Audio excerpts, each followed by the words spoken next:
인조인간이 음식을 먹으니까 맞아. 이게 뭐냐면은 핍진성이라는 단어가 있는데 극 내에서의 이게 인과관계가 이해가 돼야 돼, 보는 사람들이. 근데 약간 좀 이렇게 리얼리티가 깨지는 것들이 사실 있어요, 군데군데. 안녕하세요, 불 켜진 밤 김보들입니다. 오랜만에 스필버그가 지금 파벨마스터라는 작품을 통해서 다시 이제 작품들이 주목을 받고 있죠. 그래가지고 스필버그 영화를 좀 같이 보면서 이야기를 나누면 어떨까 싶어가지고요.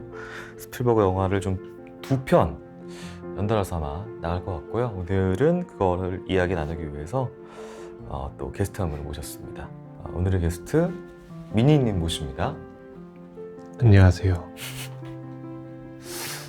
저는 전문성은 없는 사람인데 어찌저찌 와서 네. 앉아 있습니다. 네. 그래서 제가 오늘은 제가 고른 영화 한 편 하고 그 다음에 다음 주는 미니 씨가 고른 영화 한 편 이렇게 해가지고 굉장히 취향이 달라가지고 다른 계열의 영화를 아마 좀 할 것 같고요.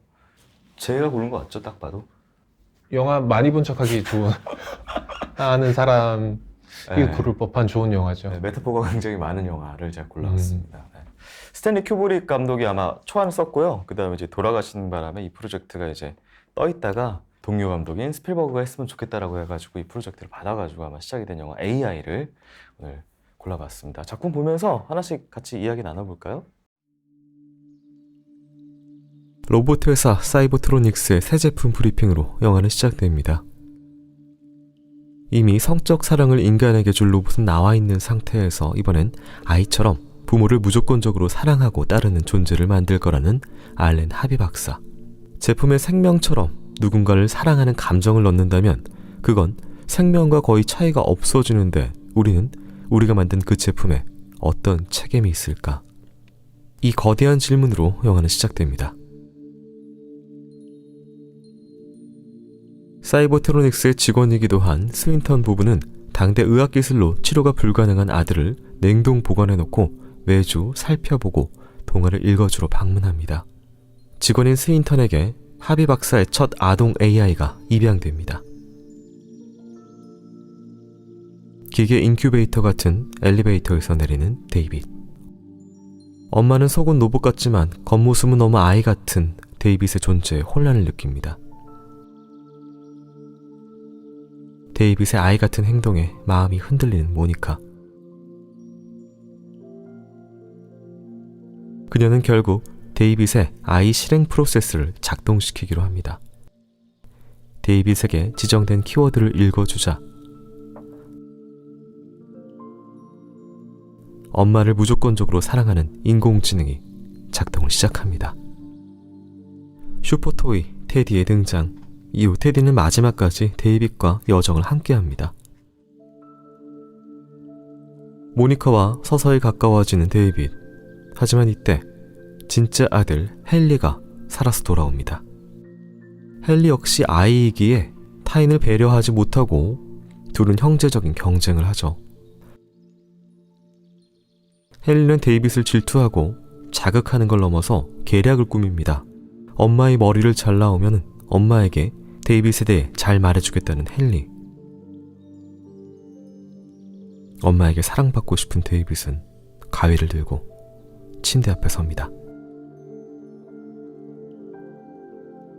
수영장에서 인간 아이들의 괴롭힘으로 두려움에 떨던 데이빗은 헨리를 안고 물속에 떨어집니다.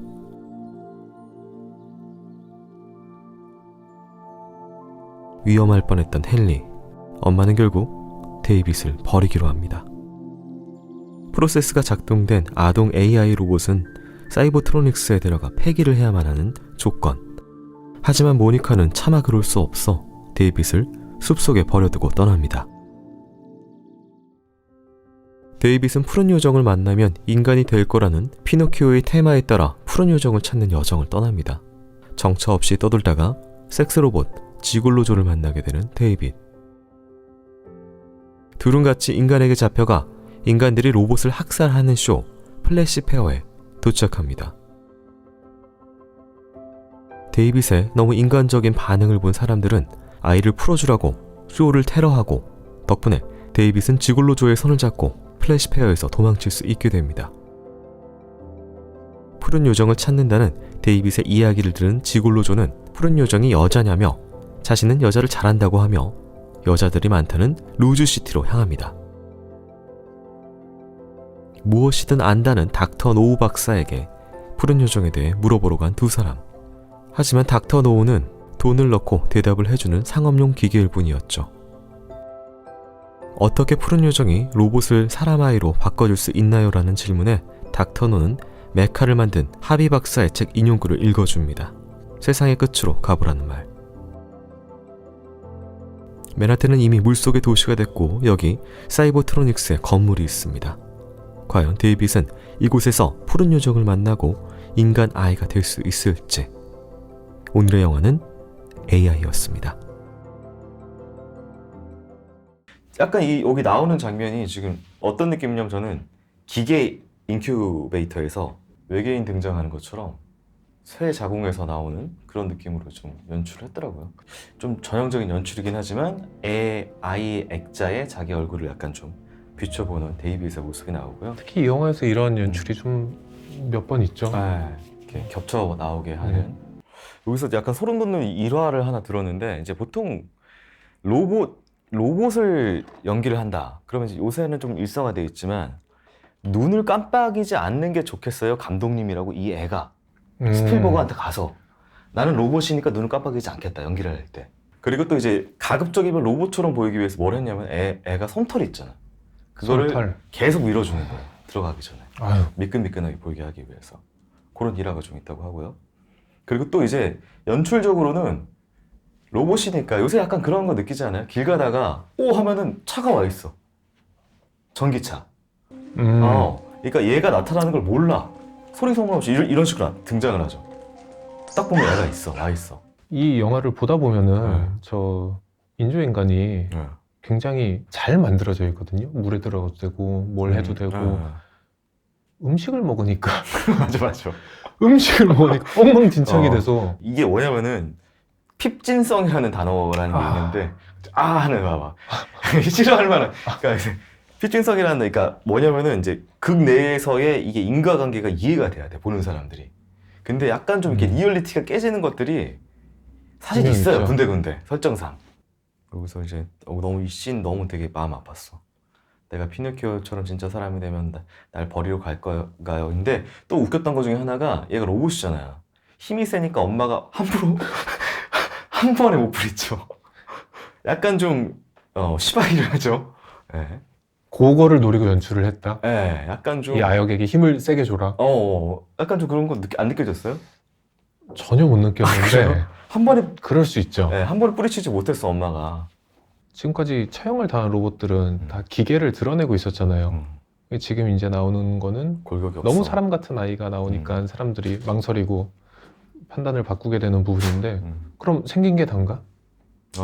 겉모습에 대한 이야기도 여기서 많이 나와요. 또. 그쵸. 그리고 나서 이 둘은 이제 푸른 요정이 어디 있는지 알기 위해서 모든 것을 안다라는 닥터 노라는 사람을 찾아가죠. 이게 말 그대로 오즈 마법사의 오즈를 찾아가는 거죠. 근데 여기서 이제 카테고리를 이제 얘기를 하라고 해요. 객관적인 대답 카테고리를 할 거냐, 동화 카테고리를 할 거냐. 그래서 카테고리를 고르고 그 다음에 질문을 하라고 하는데 이제 처음에 이제 객관적인 대답이라는 카테고리를 이제 맨 처음에 선택을 하게 되고 객관적인 질문을 가지고 이제 계속 푸른 요정은 뭐냐 물어보니까 푸른 요정은 무슨 서비스로서 무슨 위키백과 같은 전화번호 어떻게 되고 그러니까 말 그대로 데이빗한테 이 객관적인 대답이 아무 쓸모없는 대답들을 맨 처음에 받게 하게 되고 그래서 돈을 좀 낭비하게 되고요. 객관적인 대답하고 동화를 좀 합쳐서 이야기를 질문을 다시 하죠. 푸른 요정은 어딨냐라고 물어보니까 하비 박사가 자기 자서전에 쓴 인용구를 얘기를 해주면서 오너라 인간의 아이야 자연의 품으로 내 몸에 위험이 따르겠지만 가치를 따질 수 없는 상을 받으리라. 그러면서 이제 요정을 찾는 곳은 사자가 오는 세상의 끝이다. 여기가 맨하튼이거든요. 그렇게 하면서 이제 푸른 요정을 찾기 위해서 세상의 끝 맨하튼으로 가게 됩니다. 밀리님은 영화 어떻게 보셨어요? 우화 같은 느낌이 들어요. 그래서 어린 아이들을 위한 이야기 같기도 하고 이거 좀 분석해보고 싶다. 분석하면 뭐가 줄줄 나오겠다. 라는 느낌이 이렇게 멈춰진 장면에서도 많이 있을 것처럼 느껴지고요. 잘은 모르지만. 스필버그보단 큐브릭을 더 좋아하는 사람 입장에서 이게 원안이 큐브릭이고 스필버그가 이제 마무리를 이제 자기 색으로 입혀서 했기 때문에 사실 많은 큐브릭 팬들은 굉장히 아쉽다 좀 이렇게 더 갔어야 평들이 되는데. 일반적이고, 그리고 이제 우리 이동진 평론가님 같은 분은 오히려 스필버그가 그 마지막에 또 사족처럼 붙었다고 하는 그 부분들이 있거든요. 물속에서 이제 가라앉아가지고 푸른 요정을 마주하는 장면, 그건 좋지 않나요? 그 이후에 30분이 러닝타임이 30분이 있어요. 거기서 끝났어야 된다 라는 게 큐브릭파고, 이후에는 이동진 씨는 오히려 그 뒤에가 붙었기 때문에 완벽했다라고 이렇게 얘기를 하시는데, 저는 그냥 거기서 끝냈어도 되지 않을까 싶은 파긴 합니다. 네. 하여튼 뭐 이 영화는 저는 어떻게 봤냐면은 AI를 다루면서 인간은 무엇이냐라는 질문을 많이 하잖아요. 초반에 그 오프닝에 철학적인 질문이에요 그러면서 그럼 인간성은 무엇이죠? 막 이렇게 막 어떤 여자분이 질문하는 것처럼, 이제 많은 분들께서 인간은 감정을 가지고 있는 동물이다라는 이렇게 정의도 생각하실 것 같은데, 데이비처럼 사랑이라는 감정을 실제로 본인이 이렇게까지 느끼는 기계가 있다라고 한다면 걔는 진짜 인간으로서 실존하는 게 아닐까라는 질문을 끝까지 가져가는 것 같아요. 맞아요. 네, 진짜 인간 같아. 누가 봐도 데이비드는 인간 같아요. 오히려 이제 영화에서는 사람들이 좀 우리가 생각하는 비인간적인 모습으로 좀 많이 나왔던 것 같아요. 그 돌아오는 아들도 그렇고, 엄마도 결국은 이제 냉정하게 데이빗을, 아들을 버렸고, 인간들은 이 기계들을 부셔가지고 또 좋아하고, 오히려 인간적으로 나온다는 거는 데이비드, 테디베어, 그 다음에 지골로 조, 이런 애들이 훨씬 더 인간적으로 나오거든요. 그래서 어떻게 보면 이렇게 딱 나눠진 명확한 역할과 명확한 캐릭터, 명확한 성과, 이런 것들이 이야기를 되게 유치하게 만들 수 있는 것들이잖아요. 명쾌하긴 하지만 이 스티븐 스필버그 감독님의 영화가 대체로 그런 면이 좀 많은 것 같아요. 성각이 명확한 거. 그런데 사람들이 다들 마음을 좀 열고 좋아하게 만드는 감독님이 아닌가. 그래서 어쨌든 이게 인간적인 로봇들에 대해서, AI에 대해서 계속 나오는데, 또 아까 제가 잠깐 좀 길게 설명을 잠깐 드렸던 이유가, 객관적인 대답이라는 그 오즈의 마법사 흉내낸 닥터 노우의 그 방에서 객관적인 질문에 대한 대답을 듣잖아요. 근데 그게 되게 다 쓸모가 도움이 안 되는 대답들을 해요. 그래서 이 작품 보면 또 하나의 테마가 그 냉동인간 관련된 그 아들 보러 갔던 이 스윈턴 부부가 박사랑 이야기할 때 옆에 이제 벽에 동화 사파가 그려져 있는데, 뭐가 그려져 있냐면 벌거벗은 임금님 그림이 그려져 있어요. 그래요? 네. 이게 뭐냐면 벌거벗은 임금님은 자기 스스로 내가 멋진 옷을 입었다고 믿잖아요. 그럼 자기한테는 그게 실제하는 거잖아요. 그쵸. 근데 우리가 그 벌거벗은 모습을 보고 아니야 넌 틀렸어라고 얘기할 수 있을까? 라는 게 사실 데이빗이 엄마를 쫓아가고 이렇게 하는 것이 기계가 프로그래밍 돼서 그런 거야 라고 우리는 얘기할 수 있을까? 라는 것하고 좀 비슷하게 보이더라고요. 마지막으로 또 얘기하고 싶은 부분은 이제 스필버그성이라고 할 수 있는 부분이, 이게 큐브릭이었으면 아까 좀 이게 이렇게 안 그려졌을 것 같아요. 조금 더 건조하고 차갑고 인간적인 철학적 탐구를 하는 그런 내용으로 좀 그려질 것 같은데, 스필버그가 되게 온기를 넣어서 그 부분이 되게 좋았다라고 하시는 분들도 되게 많아요, 사실. 그래서 이제 마지막에 그 물속에서 인간이 되게 해주세요, 인간이 되게 해주세요 반복하는 모습을 보고 되게 여전히 울림이 남아있다라고 이렇게 하시는 분이 있는데, 그 부분은 울림이 있었나요?